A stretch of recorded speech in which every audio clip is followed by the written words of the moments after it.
Call చేస్తాను ఇప్పుడు, మీరు ఆన్సర్ చేస్తే, మీరు చూసుంటే ఆన్సర్ చేయండి. ఇంత debate okay. Raj Tarun phone switch off వస్తుంది. ఓకే,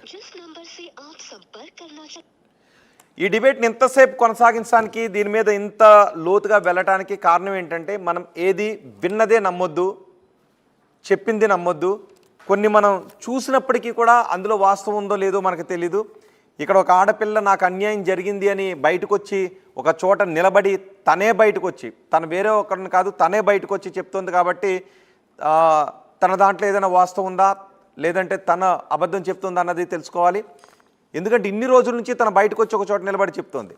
అలాగే రాజ్ తరుణ్ కూడా ఇంతవరకు రాలేదు. రాజ్ తరుణ్ వాయిస్ని కేవలం శేఖర్ భాష మాత్రమే వినిపిస్తూ వస్తున్నాడు. ఒకవేళ తన చెప్పే దాంట్లో వాస్తవం లేకపోయి ఉంటే ఇన్ని రోజుల నుంచి ఎందుకు తను న్యాయం కోసం ఒక చోట అంత ధైర్యంగా నిలబడి ఉండగలుగుతుంది?